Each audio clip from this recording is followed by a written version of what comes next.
Deesa rotary club divine દ્વારા તારીખ 2/1/2024 મંગળવારના રોજ કેબી મુનિ આશ્રમ પ્રાથમિક શાળા ડીસા ખાતે માં હેલ્પિંગ હેન્ડ પ્રોજેક્ટ અંતર્ગત સ્વેટર વિતરણ કાર્યક્રમ કરવામાં આવ્યો હતો। આ શાળાના બાળકો ખૂબ જ ગરીબ વર્ગમાંથી આવે છે। અત્યારે ડીસામાં કડકડતી ઠંડી પડી રહી હોવાથી રોટરી ક્લબ ડીસા ડિવાઇનની બહેનોએ આ બાળકોની ચિંતા કરી અને તેમને ઠંડીથી રક્ષણ આપવા માટે આ શાળામાં અભ્યાસ કરતા 207 જેટલા વિદ્યાર્થીઓને સ્વેટર વિતરણ કર્યું હતું। આ શાળાના પ્રિન્સિપાલ તથા શિક્ષક ભાઈ બહેનો દ્વારા રોટેરિયન બહેનોને પુષ્પગુચ્છ આપીને સ્વાગત કર્યું હતું। આ પ્રોજેક્ટના ચેરમેન હિનલબેન અગ્રવાલ, નીલમબેન વકીલ, કવિતાબેન ઠક્કર, વીણાબેન પંચાલ, દીપિકાબેન પટેલ દ્વારા આ પ્રોજેક્ટ અંતર્ગત ખૂબ જ સારી કામગીરી કરવામાં આવી હતી। પ્રેસિડેન્ટ ગિરજાબેન અગ્રવાલ દ્વારા રોટરી ક્લબ ડીસા ડિવાઇનની સેવાકીય પ્રવૃત્તિઓની રજૂઆત કરવામાં આવી હતી। પૂર્વ assistant governor doctor Ritaben Patel દ્વારા બાળકોને પ્રાસંગિક પ્રવચન આપવામાં આવ્યું હતું। આ સ્કૂલના principal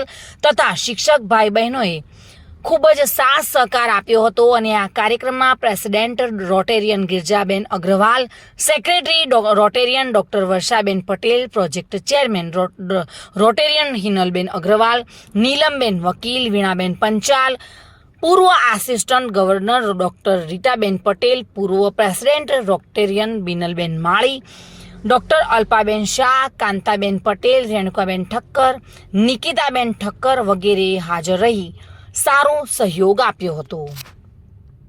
Reena Parmar, today news Gujarati.